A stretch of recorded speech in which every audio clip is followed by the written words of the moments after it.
Oke, assalamualaikum warahmatullahi wabarakatuh. Selamat pagi, salam sejahtera untuk kita semua. Mudah-mudahan kita semua dilindungi oleh Allah Subhanahu wa Ta'ala. Pada kesempatan pagi ini, kita akan belajar kimia dasar, ya, kelas 10. Di pertemuan minggu kelima ini, kita akan membahas mengenai 4 subbab materi, yaitu ada isotop, isobar, isoton, dan konfigurasi elektron. Ya, pada kesempatan ini keempat tersebut akan saya jelaskan, dan untuk penugasannya bisa kalian kirimkan nanti di Google Classroom, dan untuk penilaiannya nanti akan saya share di grup masing-masing. Ya, siapa yang sudah mengerjakan dan siapa yang belum mengerjakan nanti akan saya share di grup WhatsApp-nya. Oke, sebelum pembelajaran dimulai, alangkah baiknya kita berdoa menurut agama dan kepercayaannya masing-masing. Berdoa dipersilahkan. Oke, berdoa selesai ya. Kita masuk ke tujuan pembelajaran kali ini. Tujuan pembelajaran kali ini itu ada 4, yaitu cara menentukan isotop suatu unsur. Yang kedua, menentukan isoton suatu unsur. Yang ketiga, menentukan isobar suatu unsur. Dan yang keempat, menentukan konfigurasi elektron suatu unsur. Jadi ada 4 pembelajarannya. Kalian bisa menentukan ya suatu unsur maupun isotop, isoton, dan isobar maupun konfigurasi elektronnya. Lanjut ya. Oke. Nah, yang pertama itu ada isotop. Apa itu isotop? Isotop adalah dua atom yang memiliki nomor atom sama, tetapi nomor massa atom berbeda. Ingat ya, nomor atom itu yang bawah. Nah, ini nomor atom nih. Nah, ini nomor atom. Kalau yang atasnya itu massa atom.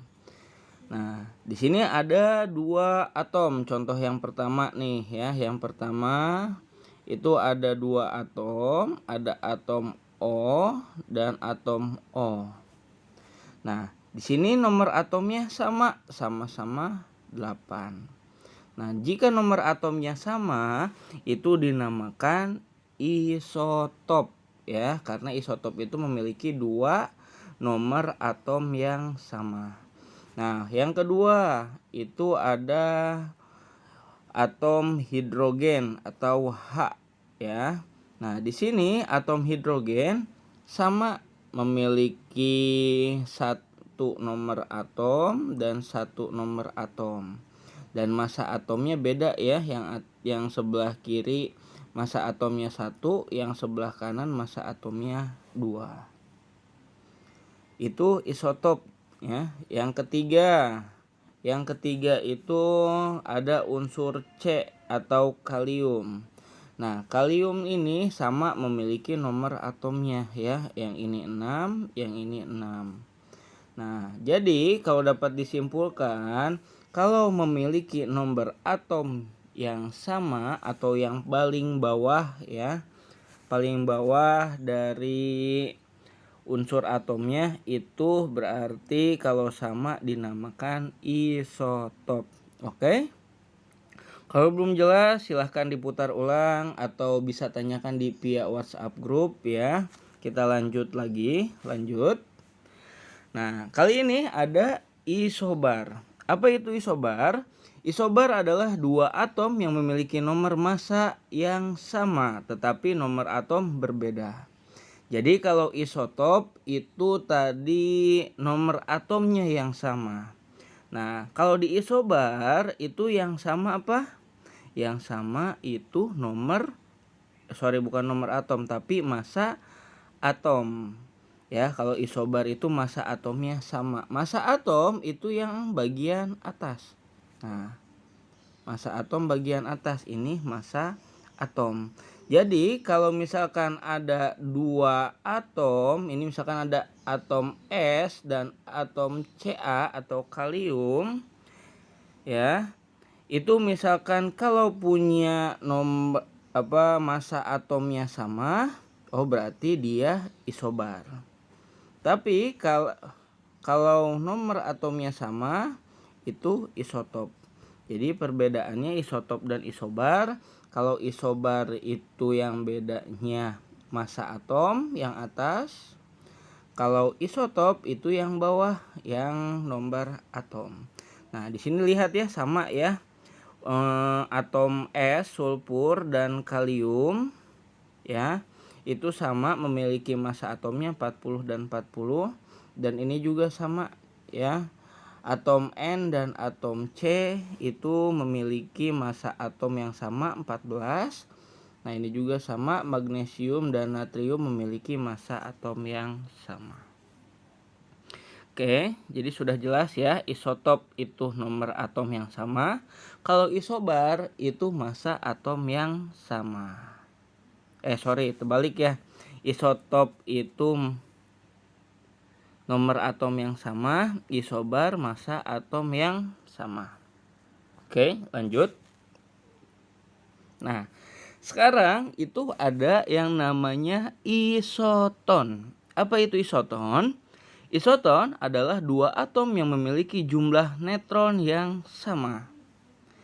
Cara menentukan neutron dari suatu atom yaitu dengan menggunakan rumus N sama dengan massa atom dikurangi nomor atom. Itulah nanti akan mendapatkan jumlah neutronnya. Nah, sebagai contoh kita mau mengetahui neutron di atom C atau karbon ya. Nah, di atom C ini dia memiliki massanya itu 13. Nah, tinggal dimasukkan massanya 13. Dan nomor atomnya itu ada 6, masukkan 6-nya ya. Nah, kemudian tinggal dikurang 13 dikurang 6, 7. Oh, atom C berarti mempunyai neutronnya 7. Sekarang kita cek atom N ya. Atom N ini memiliki massa atomnya 14 dan nomor atomnya itu 7. Ya. Kita masukkan ke rumusnya untuk mencari neutron.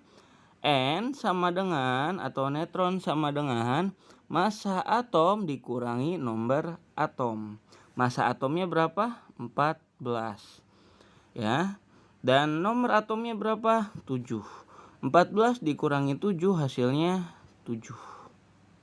Nah, di sini sudah terlihat bahwa atom C memiliki neutron 7 dan atom N memiliki neutron 7 juga. Nah, jika keduanya memiliki neutron yang sama, jadi bisa dikatakan bahwa atom tersebut adalah termasuk ke dalam isoton. Nah, satu lagi ya contohnya. Nah, di sini ada atom P dan atom C. Kita cari ya neutronnya. Massa atomnya yang P itu 31 dan yang nomor atomnya itu 15. 31 dikurangi 15, ini hasilnya salah ya, bukan 14 tapi harusnya 16. Ya, hasilnya 16. Salah penghitungan, sorry ya, mohon nanti diperbaiki ya. Nah, sekarang kita cek atom C. Ini ada massa atomnya ada 32, nomor atomnya ada 16. 32 dikurangi 16 hasilnya 16.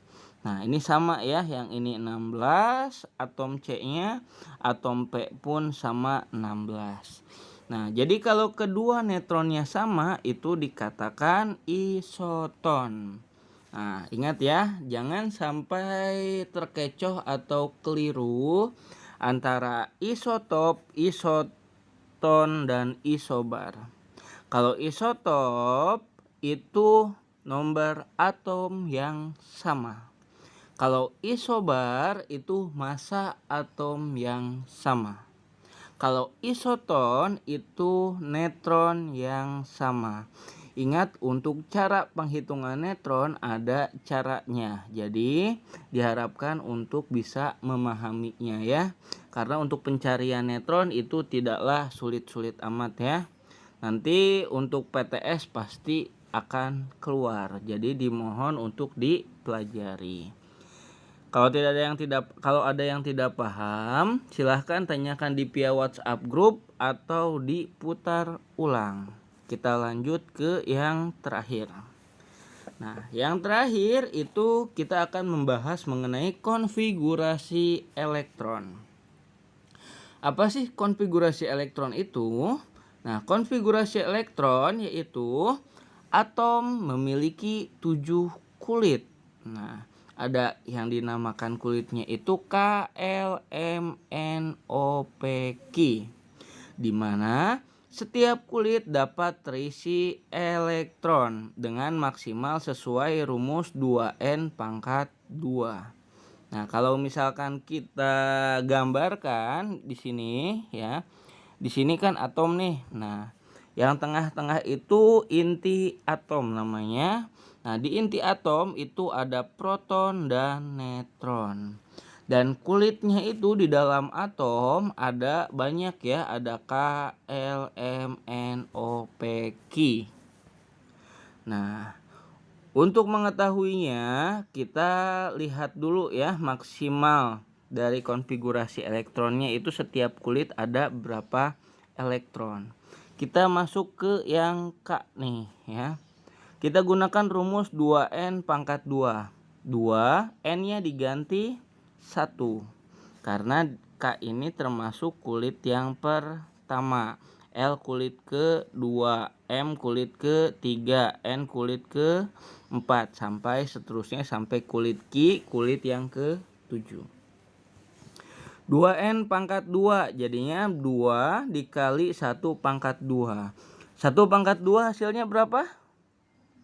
1 ya.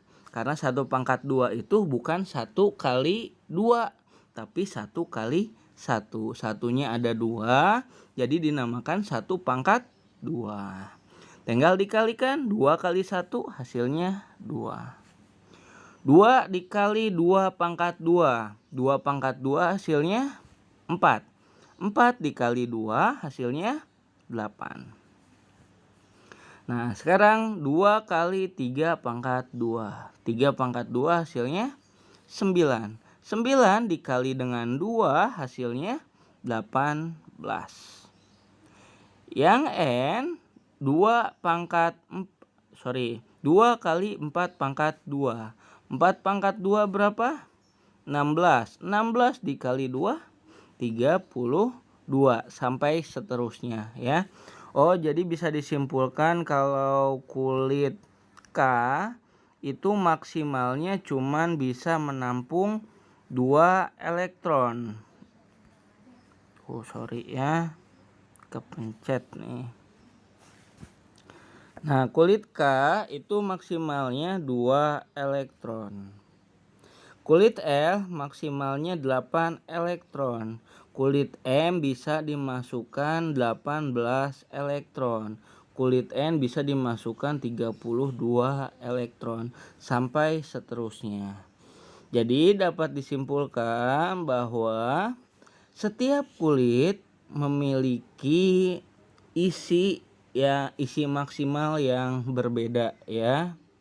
Tergantung dari jarak antara inti atom ya dengan kulit luarnya. Nah, untuk lebih memahami kita simak nanti ya contohnya. Nah, sebelum memasuki ke contoh, ada aturan-aturan dalam konfigurasi elektron. Yang pertama, elektron kulit terluar atau elektron valensi ya dinamakannya itu tidak lebih dari 8. Nah, jadi nggak boleh nih lebih dari 8 elektron valensinya atau di dalam muatan elektronnya. Yang kedua, periode suatu unsur ditentukan oleh jumlah kulit atom. Nah, jadi periodenya itu ditentukan sama jumlah kulitnya. Jumlah kulitnya ada berapa? Itu cara menghitung periode. Yang ketiga, itu golongan suatu unsur ditentukan oleh jumlah elektron valensinya. Atau golongan itu bisa disebutkan tergantung dengan elektron valensinya itu ada berapa. Yang terakhir. Oke, sebagai contoh ya, di sini ada dua contoh yang akan kita bahas, yaitu tentukan konfigurasi elektron, periode, dan golongan unsur berikut ini. Kita akan menentukan periode dan golongan pada konfigurasi elektron. Nah, di sini ada atom ya, atom Mg atau magnesium ya, yang memiliki nomor atom 12 dan massa atom 24. Kita akan menghitung periode dan golongan. Untuk menghitung periode dan golongan itu ada caranya ya. Nah, kita lihat nomor atomnya. Nomor atomnya ada berapa? 12. Nah, nomor atomnya 12, kita masukkan ke kulit atom ya. Kulit atom itu yang KLM. Ingat kulit K maksimal berapa tadi? Nah, kulit K maksimal 2, berarti nggak boleh lebih 2 ya. Nah, kulit K taruh 2. Kulit L maksimal berapa? Kulit L itu maksimal 8 ya. Kita masukkan kulit L-nya 8. 2 tambah 8 berapa? Baru 10. Kita lihat dulu kulit M masuk berapa maksimalnya? Oh, 18 maksimalnya. Nah, berhubung di sini penghitungannya ke-12 itu sisanya 2 ya. 8 tambah 2 10. 10 tambah 2 12. Berarti kulit M memiliki muatan elektron 2 di magnesium. Nah, sekarang kita cari periodenya. Kenapa periodenya bisa 3? Nah, periode itu dihitung ya, penghitungan nomor atom itu ada berapa kulit atom. Di sini ada KLM. Oh, ada 3 kulit atom. Jadi berarti periodenya itu 3. Nah, sekarang golongan. Nah, golongan itu suatu unsur yang memiliki elektron valensi terakhir. Nah, elektron valensi terakhir ini di M ya. Berapa elektron valensi yang terakhir? Itu ada 2. Tulisnya pakai huruf Romawi ya, huruf 2-nya. Oh, jadi periodenya itu ada 3 dan golongannya itu golongan 2. Dan yang ke yang selanjutnya itu ada Na atau natrium yang memiliki massa atom 24 dan nomor atom 11 ya. Kita hitung nomor atomnya saja, massa atomnya dihiraukan saja. Ini nomor atomnya 11. Berarti kalau 11 2 8 1. Ingat ya, ingat batas ininya. Kalau K itu batasnya 2, L batasnya 8, M batasnya 18, N batasnya 32. KLM 2 tambah 8 tambah 1 hasilnya 11. Udah benar ya, 11 ya. Kita lihat periodenya ada berapa? Periodenya ada 3 karena memiliki kulit atom 3 ya. Ada kulit atom K, ada L, ada M. Jadi periodenya ada 3. Golongannya golongan berapa? Berhubung yang terakhir memiliki elektron valensinya itu cuma 1, berarti Na termasuk golongan 1. Periodenya periode 3. Begitu ya. Nah, di sini kan ada periode, ada golongan. Itu kegunaannya untuk apa? Nah, kegunaan periode dan golongan untuk mengetahui kalian di sini ya, di tabel sistem periodik unsur. Contoh. Nah, di magnesium. Nah, magnesium memiliki periode 3 golongan 2. Kita lihat benar tidak ya. Nah, ini yang 1A, 2A, 3B, 4B sampai seterusnya nih ya. Ini dinamakan golongan ya. Yang ini yang atas yang ke pinggir ya, saya lingkari lagi, yang ke pinggir itu dinamakan golongan. Dan periode ya, periodenya 3. Nah, periode itu urutannya nih di sini. Ini H periode pertama, ini periode kedua, ini periode ketiga ya, sampai seterusnya nih. Ini kedua, ini periode pertama, ini kedua, ini periode ketiga, periode keempat, ini kelima, ini keenam, ini ketujuh, ini periode ke-8, ini periode ke-9. Nah, sekarang kita lihat di yang sini ya. Magnesium atau Mg periodenya 3, golongannya golongan 2. Kita cari yang Mg. Nah, ini ya Mg ya. Nah, Mg golongannya di golongan 2. Periodenya 1, 2, 3. Oh, berarti Mg periode 3 golongan 2. Nah, kita masuk ke sini yang Na nih. Yang Na periodenya 3, golongannya golongan 1. Kita cari Na. Nah, ini Na ya, natrium. Nah, natrium itu periodenya 1, 2, 3 dan golongannya itu golongan 1. Nah, jadi kegunaan konfigurasi elektron untuk mengetahui periode dan golongan di suatu unsur periodik kimia. Diusahakan semua siswa untuk punya ya ini tabel sistem periodik unsurnya ya.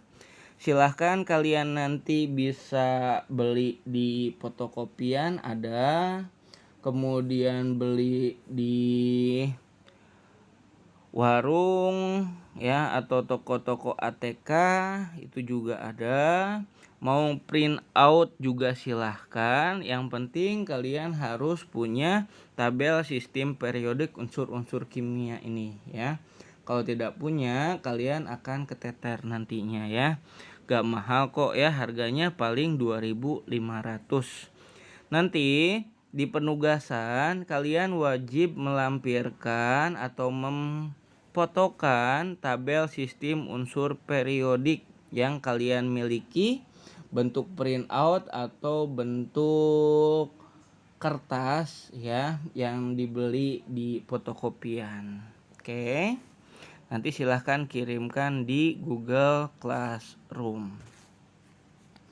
Nah, untuk tugasnya ya, tugas kelima ada 3 soal. Yang pertama itu apa sih fungsi mempelajari isotop, isobar, isoton, dan konfigurasi elektron. Nah, jadi kalian dituntut untuk mengetahui fungsi dari keempat ini itu untuk apa. Oke. Dan untuk yang kedua itu atom di bawah ini apakah isotop, isoton, ataukah isobar. Nah, jelaskan. Kalian cari tahu nih di sini. 2 atom tersebut termasuk isotop, isoton, atau isobar. Nah, kalau kata kalian, Pak, ini mah isobar. Pak, ini mah isoton. Nah, jelaskan kenapa kalian mengatakan atom ini isoton atau isobar atau isotop ya, jelaskan. Yang ketiga, tentukan konfigurasi elektron, periode, dan golongan unsur ya. Nah, ini ada satu elektron. Kalian cari periode dan golongan unsurnya. Periode dan golongannya itu golongan berapa. Oke, kalian bisa mengirimkan tugasnya itu nanti ketika setelah jam 12 siang ya. baru bisa mengupload di Google Classroom. Dan maksimal pengumpulannya itu pada hari Selasa. Jadi diingatkan kembali, harap segera mengerjakan tugas-tugasnya. Yang belum mengerjakan mohon maaf, nanti ketika pembagian rapotnya tidak akan saya isikan atau akan saya kosongkan nilai rapotnya. Karena di dalam penugasan kalian tidak mengerjakan. Kalau yang mengerjakan insya Allah nilainya di minimal pas KKM lah ya, atau mudah-mudahan bisa di atas KKM, tergantung dari segi pengerjaan tugas kalian dan hasil belajar kalian juga. Oke, sebelum mengakhiri kegiatan, mari kita mengucapkan hamdalah untuk menutup pertemuan kali ini. Kita ucapkan hamdalah bersama, alhamdulillah. Oke, sekian dan terima kasih. Mohon maaf jika ada kekurangan dan kesalahan kata. Dan apabila ada yang ingin ditanyakan, silahkan tanyakan di via WhatsApp grup ya. Oke, sampai jumpa lagi di lain waktu. See you, sampai jumpa ya.